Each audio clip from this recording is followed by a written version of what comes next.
நாம இப்போ இந்த பாடத்தோட பயிற்சியை பார்க்க போறோம். இவ்வளவு நாள் படிச்ச இந்த பாடத்துல பயிற்சியை நம்மளால எழுத முடியுதா? இது சரியா எழுதியாச்சுன்னா, ஓரளவுக்கு இந்த பாடத்துல உள்ளதெல்லாம் நீங்க பிரயோஜனமா நல்ல முறையில படிச்சிருக்கீங்கன்னு அர்த்தம். ஃபர்ஸ்ட்டு பயிற்சியை நம்ம சொல்றோம். இன்னைக்கு விடையெல்லாம் எதுவும் கிடையாது. ஆனாலும் இந்த பயிற்சியில என்னெல்லாம் யோசிக்கணுங்கிறத தங்களுடைய கவனத்துக்காக நம்ம சொல்றோம். பாருங்க. சக்தியிடம் சக்தியிடம் ரூ. 5 இருக்கிறது. சக்தியிடம் ரூ. 5 இருக்கு. என்னிடம் ஒன்றுமில்லை. என்னிடம் ஒன்றுமில்லை. இது ஒரு வாக்கியம். இதில் கவனிக்கக்கூடியது இடம்.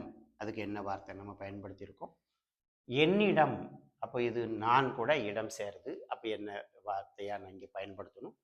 அதை கொஞ்சம் யோசிச்சு பார்த்து எழுதலாம். அடுத்தது பாருங்க. பயிற்சி 2ல் பாபு தம்பியை போல் இல்லை. பாபுங்கிறவன் தம்பியை மாதிரி இல்லையா, தம்பியை போல் இல்லை. அப்போ பாபு தம்பிக்கு ஒரு வேர்டு போல், மாதிரி, தம்பியை போல இல்லை.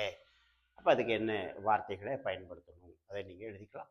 அடுத்தது பாருங்க 3வது வீட்டிற்குள் யார் யார் இருக்கிறார்கள்?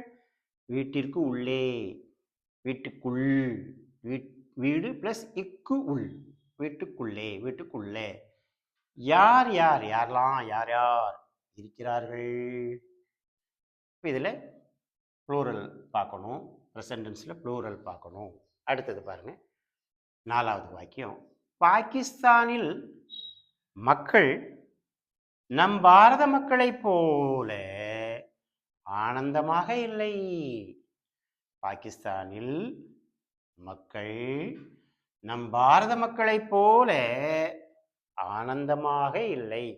அப்போ பாகிஸ்தான் இல் மக்கள் வார்த்தை, நம் பாரத மக்களை போல, நம் பாரத மக்களை போல, நம்முடைய, நமது பாரத மக்களை போல, போல மாதிரி, நம்ம பாரத மக்களை மாதிரி, பாரத மக்களை போல ஆனந்தமாக மகிழ்ச்சியாக இல்லை. அப்போ இதுக்கெல்லாம் எப்படி வாக்கியம் அமைக்கணும்? நீங்க கொஞ்சம் அதை யோசிச்சு பார்க்கலாம். 5வது வாக்கியம் பாருங்க. கிருஷ்ணனும் ஸ்ரீராமரை போல் பெரிய மகான். கிருஷ்ணனும் ஸ்ரீராமரை போல் பெரிய மகான். கிருஷ்ணனும் ஸ்ரீராமரை போல், போல் பெரிய மகான். எப்படி எழுதணும் எழுதிக்கலாம். அடுத்த 6வது வாக்கியம் பாருங்க. அவன் அந்த பக்கம் இல்லை, இந்த பக்கம் உள்ளான். இந்த பக்கம் இருக்கிறான், உள்ளான் இல்லான் ஒண்ணுதான். அவன் அந்த பக்கம் இல்லை, அந்த பக்கம், அந்த பக்கமா இல்லை, இந்த பக்கமா இருக்கான், இந்த பக்கம், இந்த சைடு. அதுக்கு என்ன? 7வது வாக்கியத்தை பார்க்கலாம். குழந்தைகள் மைதானத்தில் பந்து விளையாடுகிறார்கள். குழந்தைகள் ப்ளூரல்ல இருக்கு. குழந்தைகள். மைதானம் பிளஸ் இல், மைதானத்தில் பந்து விளையாடுகிறார்கள். இங்க குழந்தைகள் வந்திருக்கு. அப்ப விளையாடுகிறார்கள்ல நீங்க என்னென்ன சேர்க்கணுங்கிறத ஞாபகமா எழுதிக்கோங்க. அடுத்தது நானும் செல்வனுடன் அங்கு போகிறேன். செல்வன்கிறது நேம்.